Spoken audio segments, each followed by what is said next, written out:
York, this is Democracy Now! What stood out to you about what Mr. Floyd was saying when you saw him on the ground? When he kept saying, "I can't breathe," and when he said, "Mama, you're killing me." Jurors in Minneapolis have heard another day of dramatic testimony in the murder trial of former Minneapolis police officer Derek Chauvin for killing George Floyd last May. For 3 days, witnesses have described the horror of seeing Chauvin kneel on George Floyd's neck for 9 minutes and 29 seconds. At some point, did you make a 911 call? That is correct. I did call the police on the police. Right. And why did you do that? Because I believe I witnessed a murder. And so you felt a need to call the police? I felt the need to call the police on the police. We'll air excerpts of the trial and speak to Rashad Robinson of Color of Change and Mill Reeves of the Minnesota Spokesman Recorder, the oldest black-owned newspaper in Minnesota. Then we go to Brazil, where over 66,000 people died in the month of March as COVID cases skyrocketed, leaving Brazil's hospital system on the verge of collapse. This comes as Brazil faces a growing political crisis. All that and more coming up.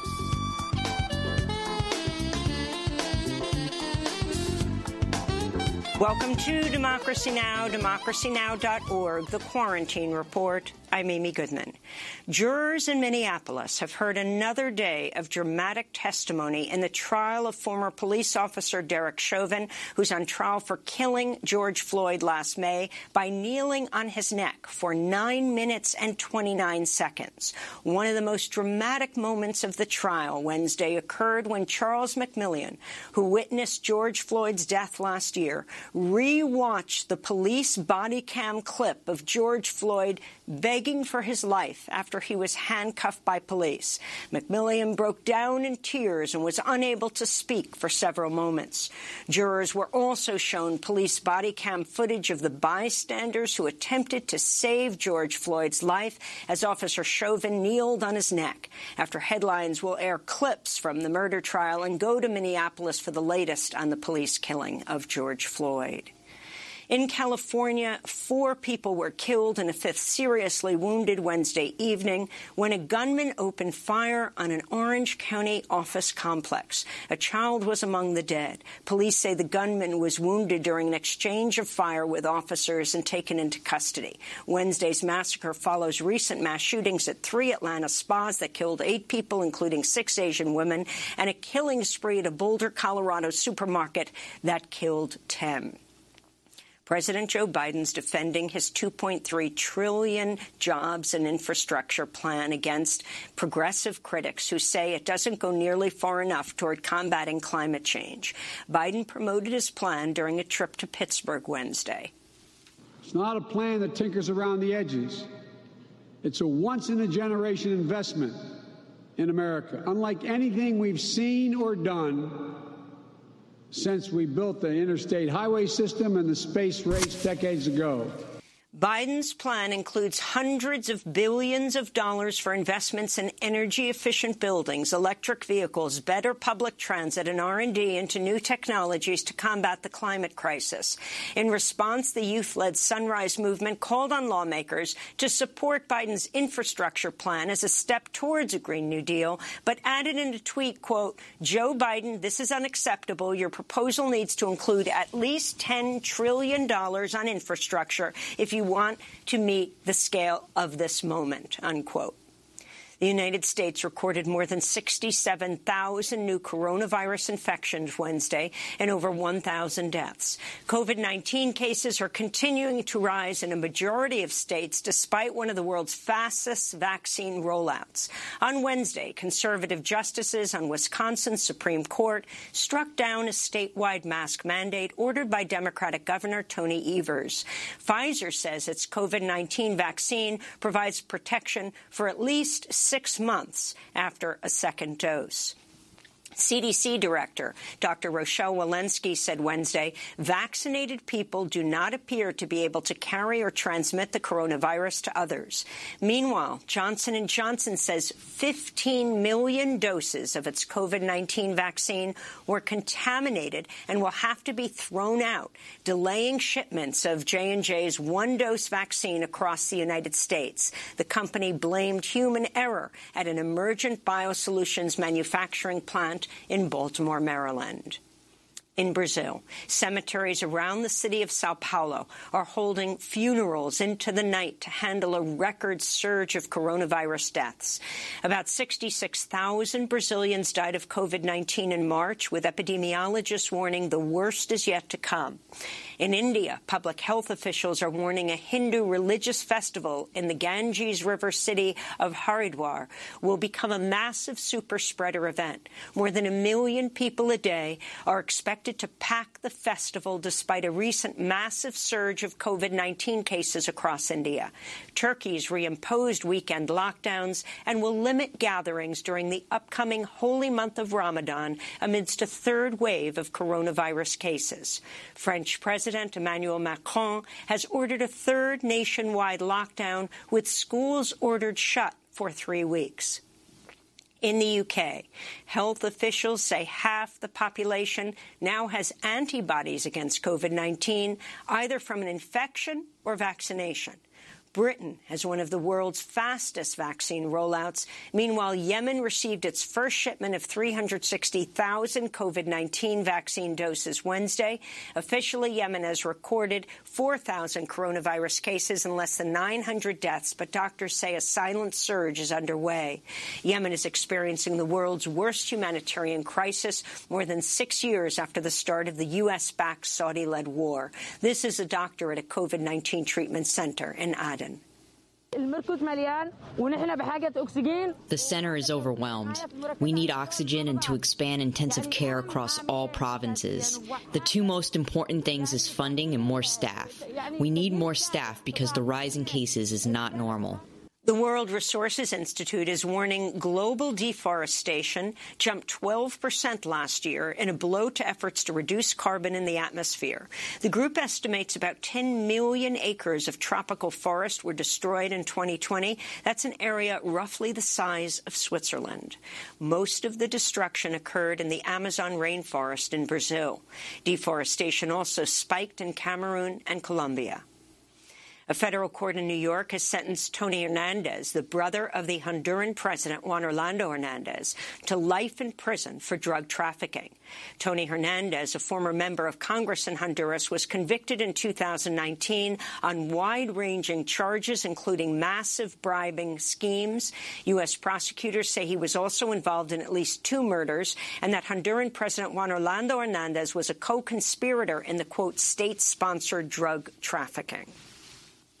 In Hong Kong, a court convicted media tycoon Jimmy Lai, veteran politician Martin Lee, and 5 other notable pro-democracy activists for participating in an unauthorized peaceful protest in 2019. They could face up to 5 years behind bars. Hong Kong politician Sid Ho is another one of the convicted activists. The freedom of information, the freedom of expression are now banned in Hong Kong. And that does nobody any good. It is only a deterrent of our progress.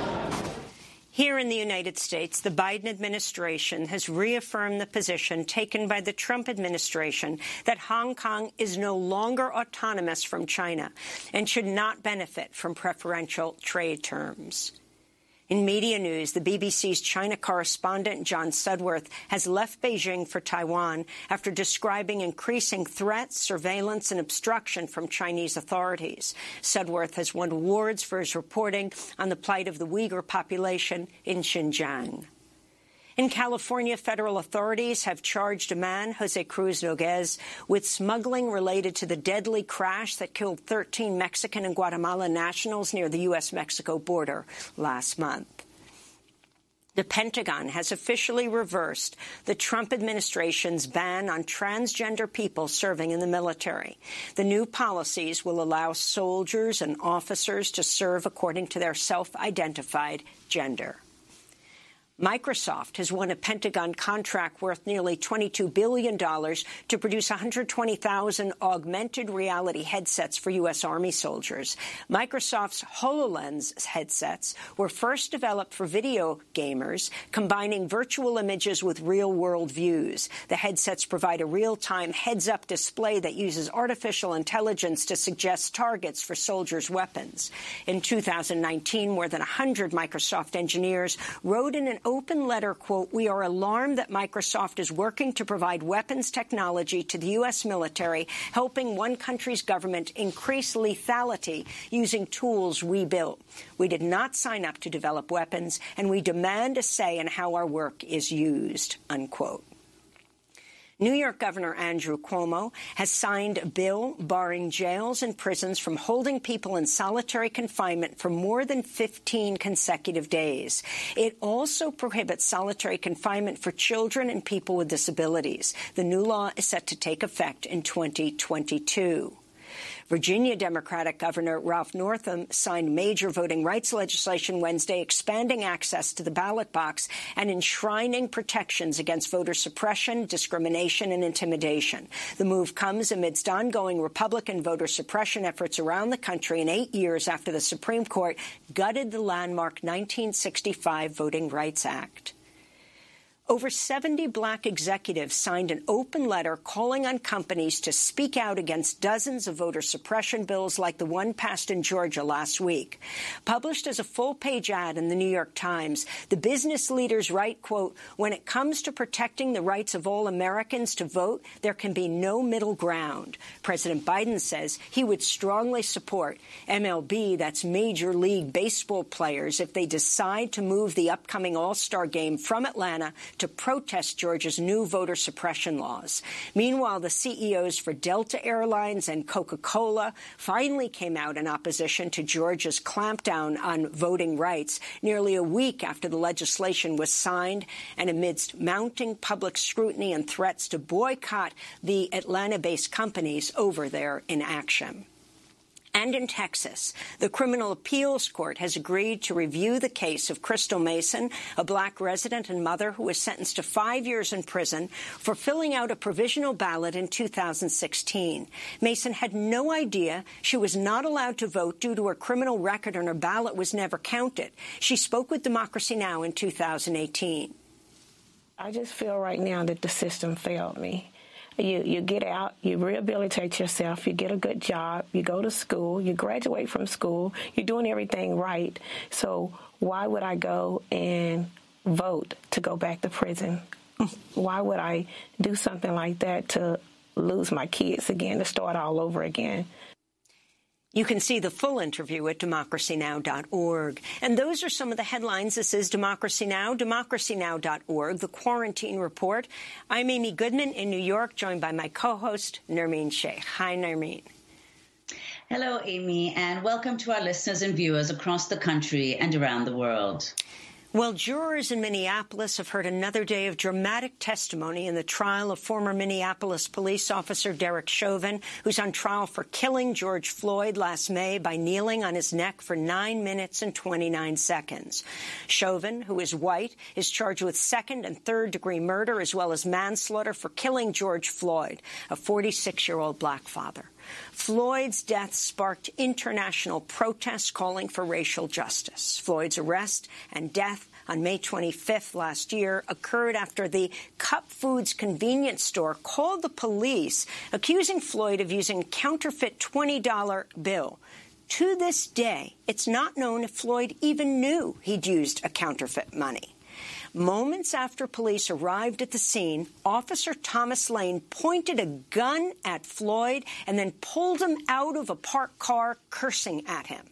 On Wednesday, a teenage clerk at the store named Christopher Martin told jurors during questioning he felt guilty for reporting the fake $20 bill to his manager, who called the police on Floyd. What was going through your mind during that time period? Disbelief and guilt. Okay. Why guilt? If I would have just not taken the bill, this could have been avoided.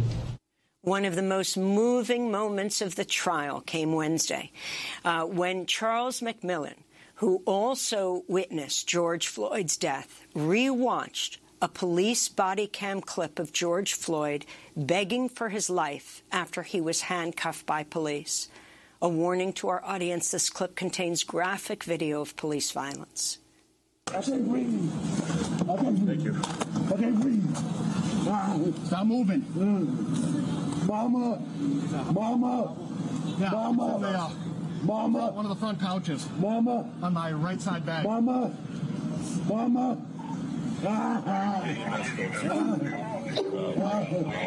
You're the best guy. All right. Oh my God. Somebody go to jail. I can't believe this. I can't believe this. I can't believe this. I can't believe this, man. Can we stop it right here, please? Mama, look. Mr. McMillan, do you need a minute?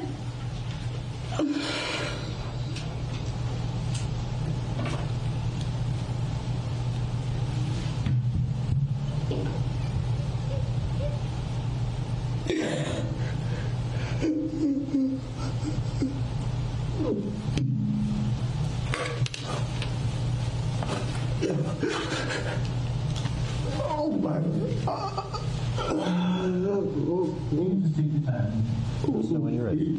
I'll just give you a moment, Mr. McMillan. I'm not sure if there's water as well. If you need a break to get some water, let me know, and we can take a break.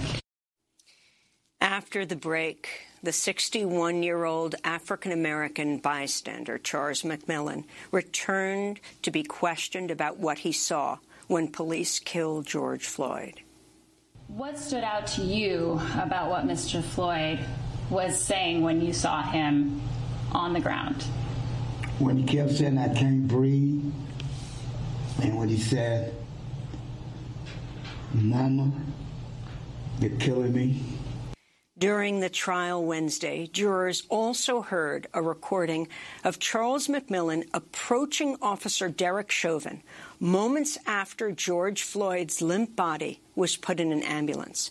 McMillan told Chauvin, quote, I don't respect what you did. Can you advise the fire department if they're still with you, they need to go to 36 Fifth Park to assist with the future? But I feel respect you here. That's one person's opinion. But no, I gotta get him. We gotta control this guy because he's a sizable guy. Yeah, and I tried to get in the car. Looks like he's probably on something. On Wednesday, jurors were also shown police body cam footage of the bystanders who attempted to save George Floyd's life as Officer Chauvin kneeled on his neck. Okay, you indulge these officers. He's not responsive right now. He's not responsive right now, bro. Does he have a pulse? No, bro, look at him. He's not responsive right now, bro. Check for a pulse. Bro, are you serious? You gonna just let him sit there with that on his neck, bro? Let me see a pulse. Is he breathing right now? Check his How long pulse. do we have this conversation? Check his pulse. Okay. Check his pulse, Tal. Tal, check his pulse. Tal, check his pulse, bro. Bro, check his pulse, bro. You bogus, bro. Don't do drugs. Bogus. Don't do drugs, bro. What is that? What do you think that is? You call what he doing okay? Get back on You call what he doing okay? You call what you doing? You call what he doing okay? Are you really a firefighter? Yes, I am from Minneapolis. Okay, bro, get on the sidewalk. You think that's okay? Check his pulse. Check his right Tal, check his pulse. Get back on the sidewalk. The man ain't moved yet, bro. The man ain't moved yet, bro. Okay, where? Minneapolis. Okay, bro, you're a bum, bro. One of the eyewitnesses to George Floyd's murder, the mixed martial artist Donald Williams, told prosecutor Matthew Frank he called 911 after seeing Chauvin put Floyd in what Williams had earlier called a blood choke. At some point, did you make a 911 call? That is correct. I did call the police on the police. All right. And why did you do that? Because I believe I witnessed a murder. And so you felt a need to call the police? And I felt the need to call the police on the police. Another one of the eyewitnesses was an off-duty firefighter and EMT named Genevieve Hansen, who was out for a walk. On Tuesday, she told prosecutor Matthew Frank she wanted to check George Floyd's pulse and give him chest compressions, but she was prevented from doing so by the police. I was really concerned about, I thought his face looked puffy and swollen, which would happen if you are putting a grown man's weight on someone's neck. I noticed some fluid coming from what looked like George Floyd's body, and in a lot of cases we see a patient release their bladder when they die. I can't tell you exactly where the fluid was coming from, but that's where my mind went. He wasn't moving. What's the point of doing chest compressions? Pumping the blood for somebody that's not doing that themselves, trying to get a pulse back. And were you able to do that, any of those steps? No, sir. Why weren't you able to do any of that? Because the officers didn't let me in to the scene. I also offered, in my memory, I offered to walk them through it, or told them, if he doesn't have a pulse, you need to start compressions, and that wasn't done either. Are these things that you wanted to do? It's what I would have done for anybody. When you couldn't do that, how did that make you feel? Totally distressed. Were you frustrated? Yes.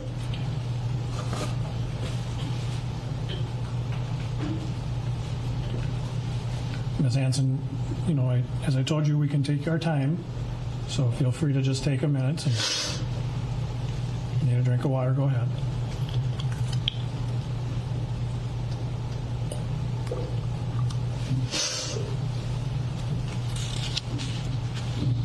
Okay. How were you doing that, trying to get the officers to focus on you and get help? I think, in my memory, I tried different tactics of calm and reasoning, and tried to be assertive. I pled and was desperate. That's Genevieve Hansen, a Minneapolis firefighter and EMT. Jurors on Tuesday also heard from Darnella Frazier. She was just 17 years old when she used her cell phone to film the killing of George Floyd. Her image was not broadcast on the court television feed because she was a minor at the time of Floyd's death. I heard George Floyd saying, "I can't breathe, please get off of me. I can't breathe." He cried for his mom. He was in pain. It seemed like he knew. It seemed like he knew it was over for him. He was terrified. He was suffering. This was a cry for help. Now, Mr. Nelson asked you a few questions about your video going viral and how that's changed your life. Remember that at the end? Yes. Would you tell the ladies and gentlemen how your viewing, experiencing what happened to George Floyd has affected your life? When I look at George Floyd, I look at my dad, I look at my brothers, I look at my cousins, my uncles, because they are all black. I have a black father, I have a black brother, I have black friends. And I look at that and I look at how that could have been one of them. It's been nights I stayed up apologizing and apologizing to George Floyd for not doing more and not physically interacting and not saving his life. But it's like, it's not what I should have done. It's what he should have done. He should have. That's the answer. Thank you. Now 18 years old, Darnella Frazier who filmed the police killing of George Floyd. When we come back, we're going to speak to Mel Reeves of the Minnesota Spokesman Recorder, the oldest black-owned newspaper in Minnesota, plus Rashad Robinson of Color of Change. Stay with us.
Lighthouse by Control. This is Democracy Now!, democracynow.org, The Quarantine Report. I'm Amy Goodman with Nermeen Sheikh. As we've reported, jurors in Minneapolis have heard another day of dramatic testimony in the murder trial of former Minneapolis police officer Derek Chauvin for killing George Floyd last May. For 3 days, witnesses have described the horror of seeing Chauvin kneel on George Floyd's neck for 9 minutes and 29 seconds. Chauvin, who is white, is charged with second- and third-degree murder as well as manslaughter for killing George Floyd, a 46-year-old black father. Floyd's death sparked international protests calling for racial justice. For more, we go to Minneapolis to speak with Mel Reeves, the community editor at the Minnesota Spokesman Recorder, the oldest black-owned newspaper in the state covering the trial of Chauvin, also longtime human rights and anti-police violence activist. Also with us, Rashad Robinson, president of Color of Change. We welcome you both to Democracy Now! Let's begin with Mel Reeves. You're right there in Minneapolis. The horror of this trial, as we see footage that we have seen over the last almost year and also new footage. But one of the things that comes out most powerfully is exactly what the defense attorney seemed not to want to have proven. He talked about an angry mob. You have each of these people of conscience, the 61-year-old bystander, McMillan, the EMT and firefighter who tried to help, the 17-year-old at the time, teenager who filmed the whole thing that we saw, the 9-year-old little girl. Can you talk about what this community, not even knowing each other particularly that night, what it means to hear their testimony and their grief? Unlike the way the defense tried to paint them, they come off as real human beings. They witnessed the crime, and what we saw, what they witnessed is what we saw in the film, and their testimony proves that they saw something that was outrageous, and they wanted to do something about it. It's unfortunate that the defense is trying to portray them as some wild mob. And Rashad Robinson, could you say more about what the defense has been arguing? Color of Change released a press release titled, "Minneapolis jurors, spectators must remember that Derek Chauvin is on trial and not George Floyd." Playbook. This is the playbook from police unions who are paying for the defense, who have injected well over $50 million since 2012 into elections to actually help to dictate what prosecutors and mayors and other folks who are responsible for police accountability do. And this is what they do in trial after trial, is work to put the community and work to put the victim on trial, to make the victim someone who deserved to be killed. This is a situation where we have video. And this is a situation where we have a series of witnesses that are deeply, deeply credible. And this is a situation where we've had uprisings that happened all throughout the summer. But I do want people who are watching, who are listening, to remember that we don't always have these situations.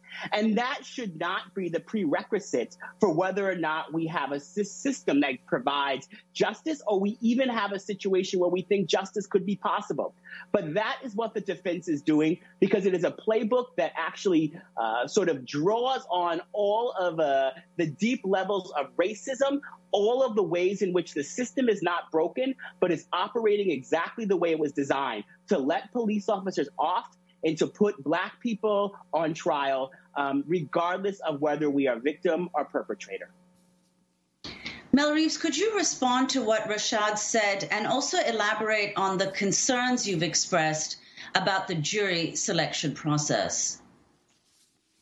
I'm glad you asked that, because like Rashad and some, I'm not just a writer and journalist. I'm an activist. So I've been on the ground actually organizing against police violence. In fact, I pushed back against folks saying that the fight was just a fight for racial justice. It was a fight for justice, and it was a fight for the demanding very clearly prosecution of the police. We've been trying to hold the police accountable here. What's interesting is, let me talk about the trial thing that you asked, but I want to make this point to folks that people in the community don't have any real faith in the court system right now. When we poll people, most folks have some real doubts about the outcome of the trial. And part of that is fueled by the fact that the police in Minneapolis and St. Paul have not changed their behavior. Just last week, there was a situation where the police had grabbed the wrong young person. People in the neighborhood trying to say they bring that to attention. And in the process of them dealing with this young person, there was a lot of back and forth. A Minneapolis policeman, right on video, jumped on this kid, punched him with a full force, and jumped on the ground and started punching him. And we're saying, and in St. Paul, with a no-knock warrant, somebody entered the house to grab this woman's 18-year-old son. In the process, they choked her 11-year-old son.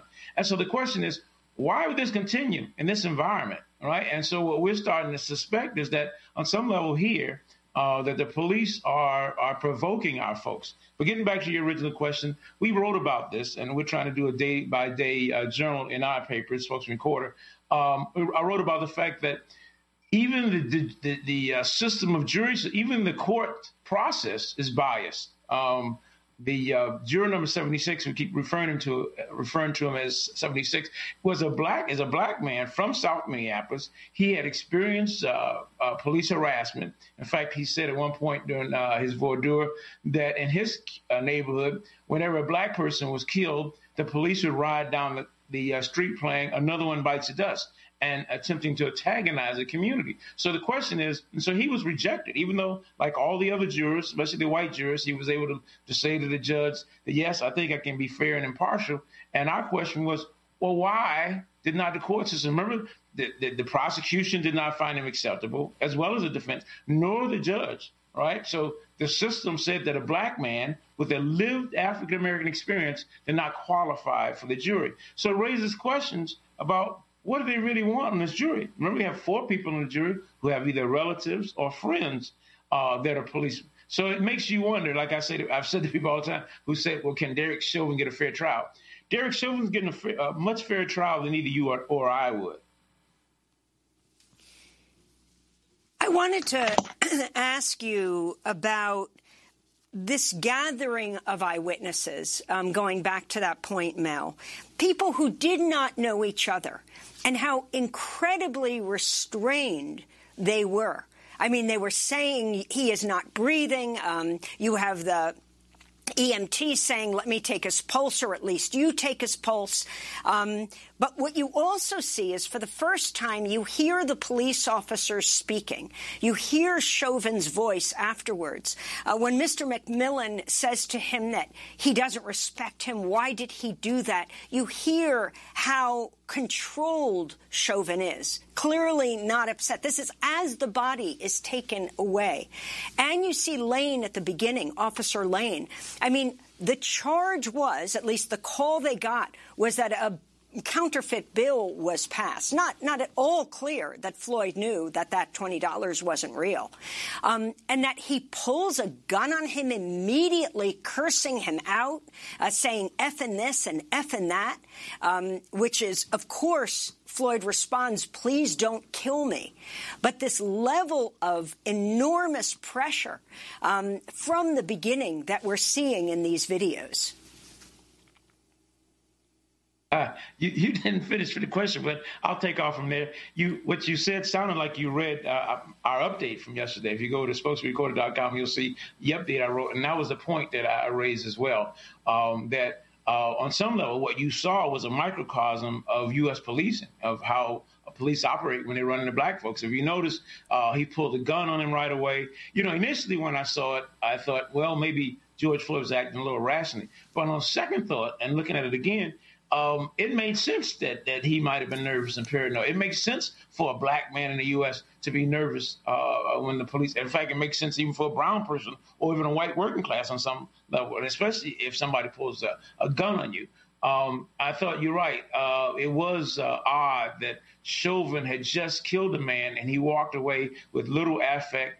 In fact, the piece I wrote, I talked about how Charles McMillan was a hero, because I don't think I would have walked up on a cop who just killed somebody and talked to him and told him what I thought. And McMillan was a real hero. He walked up on him and said he didn't respect what he did. And Chauvin almost appeared to be preparing his defense already, because he was saying that, well, he was a big guy and we had to, and then he was on drugs. So it almost seemed as if he realized, at least he did realize he had done something wrong, and so he's trying to prepare a defense. But all throughout the trial, in fact, in the opening, both the defense and the prosecution were trying to make it clear to the jury and all of us watching that this trial is not about the police, the system of policing, or justice at all, or politics. And as I wrote, nothing can be further from the truth. It is about politics. The system of policing is on trial. You can see now how the police operate when they run into black people. They treated the true bystander. They treated the bystanders like criminals. They treated the two folks that were in George Floyd's car who had done nothing wrong. And they said to the police, hey, he had given us a ride. And they said, he's a nice guy. And the cops were trying to figure out something wrong with George. They said, well, he might be struggling with something. So anyway, while the defense is trying to paint George as this crazed person on drugs, that's not what comes across. He comes across as somebody, like a lot of us, who are a bit afraid of the police, because why wouldn't you be? These guys the police killed thousands of people, not just black people. They killed thousands of people. They brutalized folks. And what people see on TV or what people who live in the suburbs experience is not the lived experience of most people of color in major U.S. cities. So yeah, the whole thing was disturbing. And Chauvin's response after it was disturbing. But I think because you keep referring to the bystanders, I think the bystanders are acting like human beings. And you say they were restrained, they had no choice. They were actually threatened. Chauvin, while he had his knee on Floyd's neck, actually threatened to pull out his mace on Donald Williams. So the crowd was restrained, but only because the police restrained them. Clearly, part of why the witnesses are so upset is because they could not help George Floyd. They knew he needed help, and it just shows you the insanity of the system of policing. Sometimes when a black person is killed, the police say, they had this saying, NHI, no human involved. After watching that body camera yesterday, it looked to me as if there was no human involved in dealing with George Floyd. None of the police operated with any kind of compassion or empathy. None of them. In fact, when you look at the video again, I have no idea why they pulled George Floyd out of that car and laid him on the ground. I have no idea. What were they trying to do? I mean, I don't understand. The defense doesn't have much of an argument. Those police, including what I call the Three Stooges, all look very indifferent to the plight of George Floyd. It almost looks like, and this may sound a little hyperbolic, but it almost looks like they were trying to kill him. Alexander King had his knee in George Floyd's back. That's what the video revealed yesterday. But not only was Derek Chauvin pressing on his neck with his knee with full weight, but Alexander King, who's a pretty good-sized guy, had his knee in George Floyd's back, and he didn't take his knee off until the paramedics arrived. I think then it arrived, and if you listen to them talking, they never actually are caring. George Floyd says, I can't breathe. The only time he responded was somebody said to him, well, you're talking. I mean, they were totally indifferent to the plight of this human being. I mean, this is an indictment of the U.S. police system, if I've ever seen one. Rashad Robinson, could you respond to that, that the system of policing here is on trial, and talk specifically about the role of police unions? Color of Change has led campaigns to expose police unions. So could you explain what role you think police unions play in enabling violence of this kind? Well, it's a multi-part strategy from police unions. On one hand, you end up with the unions working to sort of lobby for policies like qualified immunity and others, right?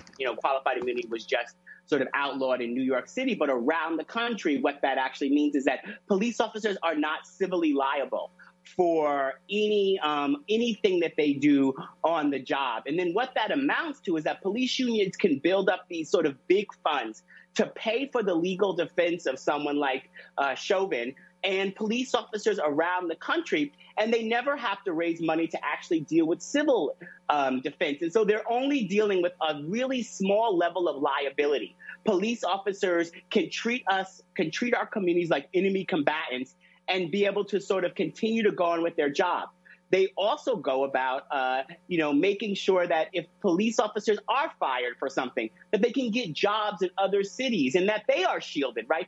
The police officer that killed 12-year-old Tamir Rice is working someplace else, and we don't even know what that police officer looks like, right? We know what Tamir Rice looked like before he died, but we do not know what that police officer looks like. We watch as they inject millions upon millions of dollars into elections to be able to sway sort of the political sort of prospect of any type of accountability. And all of these things work into concert to be able to give police officers the type of shields that no other industry has in our country. Despite everything that we know about policing and all the challenges of violent policing, this is not something that we can simply reform around the edges. And this is when we have deep conversations about what does it mean to divest from this type of policing and invest in communities, right? All around the country, instead of investing in mental health, we send someone with a gun to deal with someone that has, possibly passed a $20 bill that's counterfeit off or written a bad check, instead of actually sending someone that can de-escalate a situation. And this is what's at stake. Police officers are not incentivized to de-escalate. They know there will be protection in the end.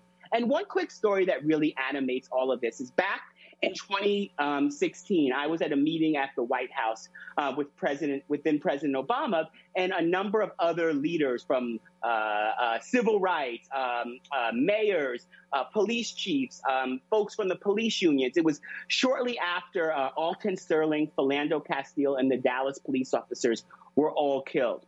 And in that meeting, I talked about racial profiling, as well as many other folks like Brian Stevenson and others. And the head of the executive director of the Fraternal Order of Police, Joe Pascoe, interrupted me as I was talking about an incident of racial profiling that impacted me personally, and said, all of this talk of racial profiling is new to me. This is the head of the Fraternal Order Police, not arguing that maybe the policies we're trying to advance around police accountability are too much. He was essentially gaslighting us that racial profiling doesn't even exist.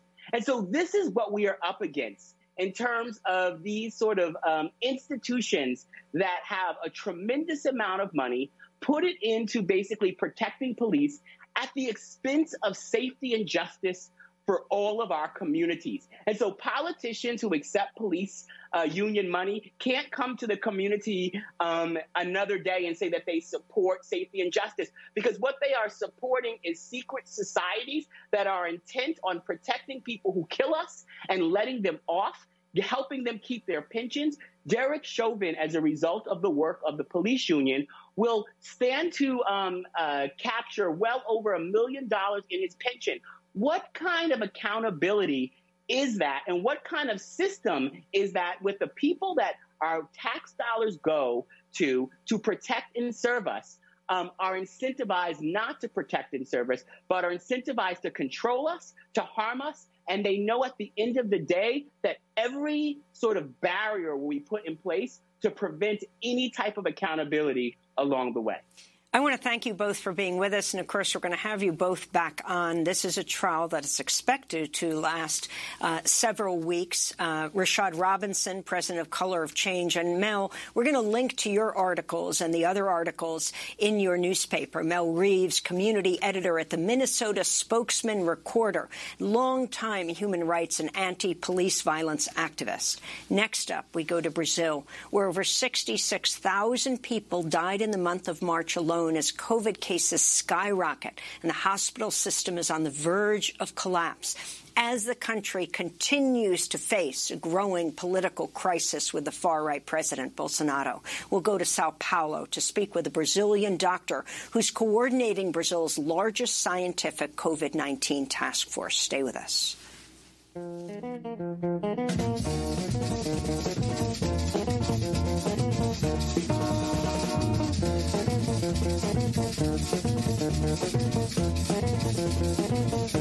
Eu vou, com minha turma esperar na areia. Eu vou, com minha turma esperar na areia. Vamos todo mundo ver a chegada da baleia. Vamos todo mundo ver a chegada da baleia. Em Barcarena foi grande feriado. Tudo pra ver essa baleia falada. Tanta gente pra pegar ela no mar, mas pra pôr ela em terra, trator veio arrastar. Eu vou, com minha turma esperar na areia. Eu vou, com minha turma esperar na areia. Vamos todo mundo ver a chegada da baleia. Vamos todo mundo ver a chegada da baleia. Tanta canoa, tanto carro e avião, tanto fotógrafo da rádio e televisão, e tanta carne espalhada pelo chão, todos que saíram de lá com seu pedacinho na mão.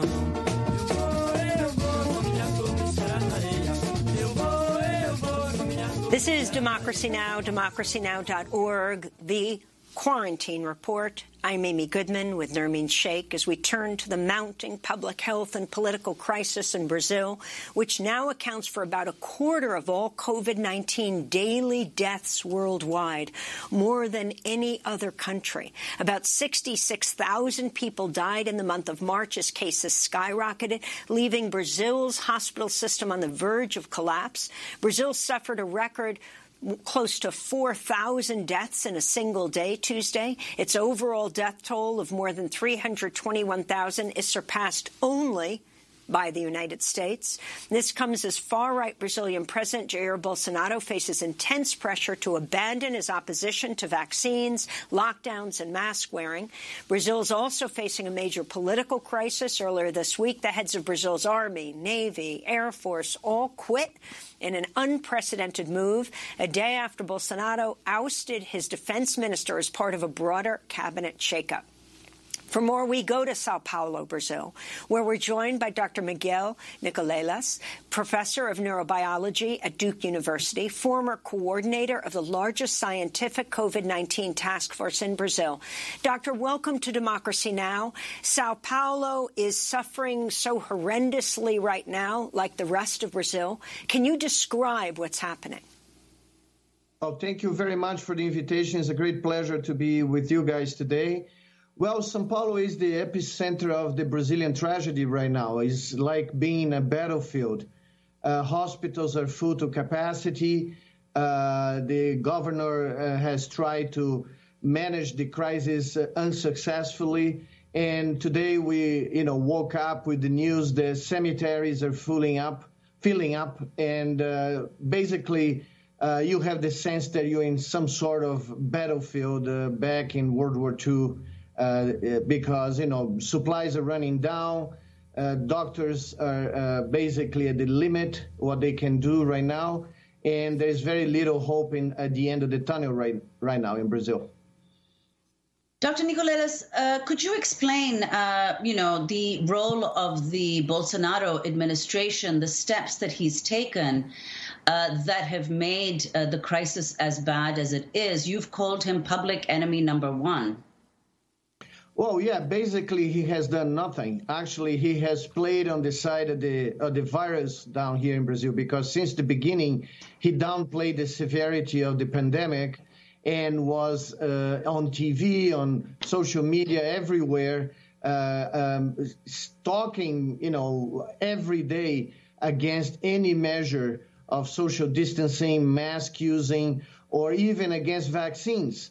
Throughout the first year of the pandemic in Brazil. So he basically has transformed this crisis into a political, ideological battle.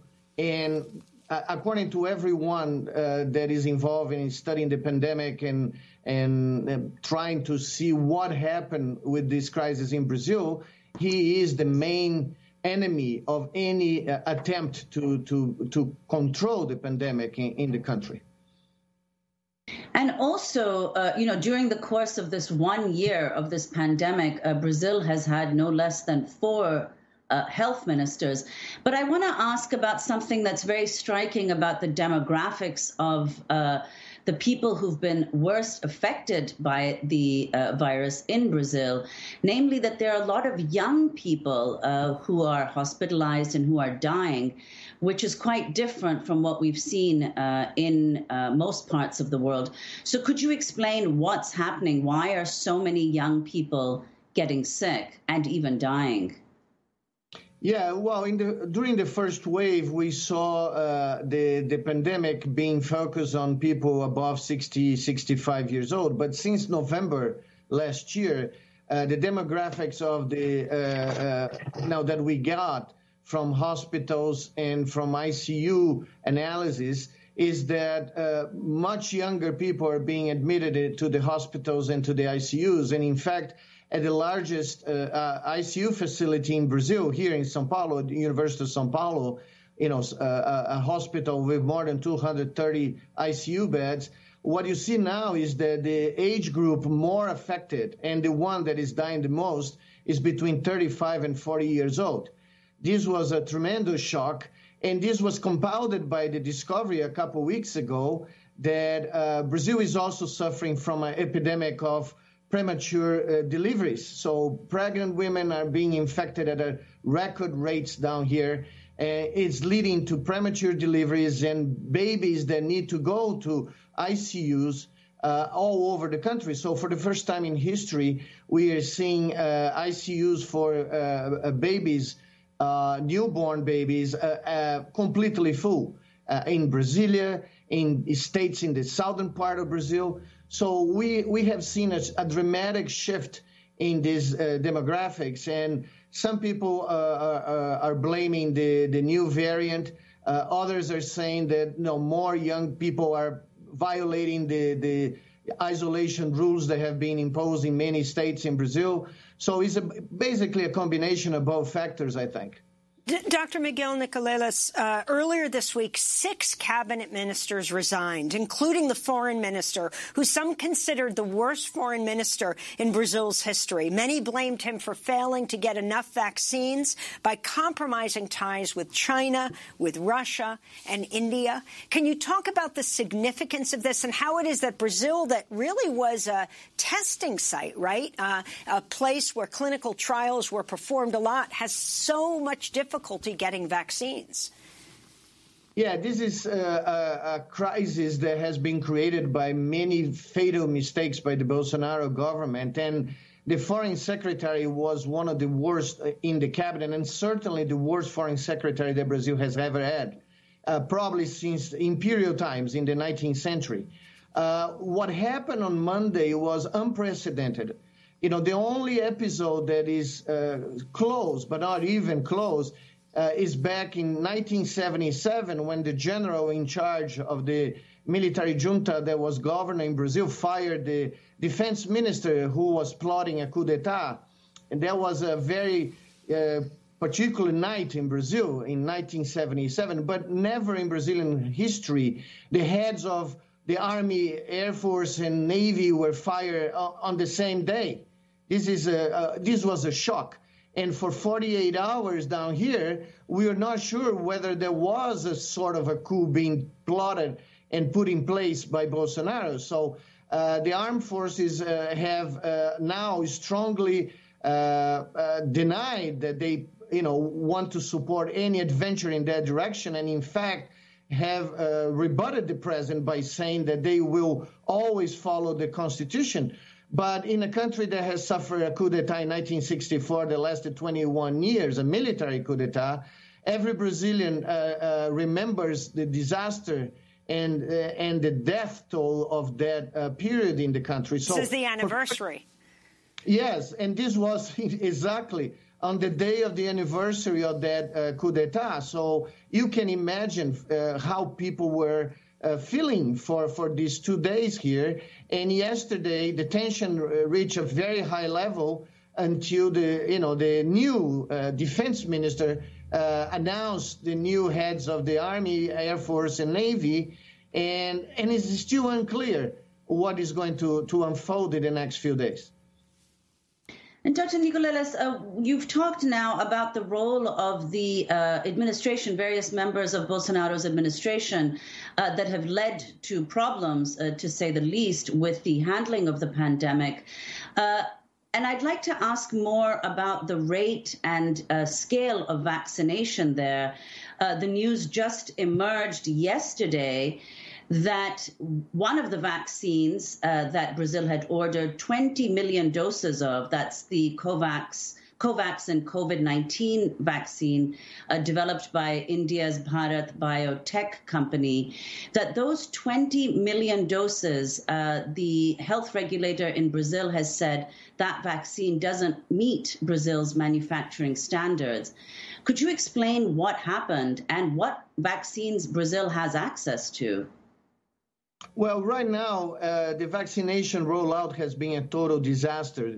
Brazil has always been, in the last 4 decades, one of the best countries in terms of implementing national vaccination programs. The World Health Organization has always used Brazil as, the poster boy of a good national policy for vaccination.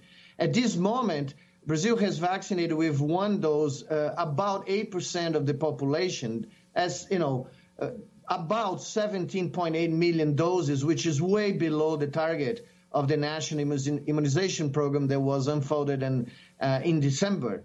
Right now, Brazil has access only to the CoronaVac, the Chinese vaccine, and the Oxford AstraZeneca vaccine. However, we heard this morning that about 50% of the doses that were planned for April are now not available. So we basically have dropped half of the doses that were supposed to be delivered in April. So regarding the Anvisa, the Brazilian regulatory agency, Brazil has a very high standard of approval and for vaccines. It has followed this policy for, as I said, for many decades. And at this point, we are not clear what happened in this latest decision. This has not yet been published, the details. So we are waiting to see what happened in terms of the regulators, because the people involved, at least at the technical level, are really well equipped to make these decisions. But we are not sure if there was any political interference at the highest possible level. And finally, Dr. Nicoleles, the effect on the indigenous population of Brazil. Well, that's a tragedy inside of the tragedy. We started reporting on this in our committee back in May of last year, saying that the numbers were already above the national average of infected people, and still nothing happened. The number of deaths were above the national average, and the government didn't take any measure or any attitude. So we reported this nationally and internationally for close to 10 months. And we have 5 seconds. Oh, and the numbers, keep growing. So it's a tragedy inside of a tragedy. Dr. Miguel Nicoleles, professor of neurobiology at Duke University, former coordinator of the largest scientific COVID-19 task force in Brazil, has been in Brazil for the last year, speaking to us from Sao Paulo. Democracy Now! Is currently accepting applications for a senior news producer to join our team here in New York City. Check it out at democracynow.org. I'm Amy Goodman with Nermeen Sheikh. Thanks so much for joining us.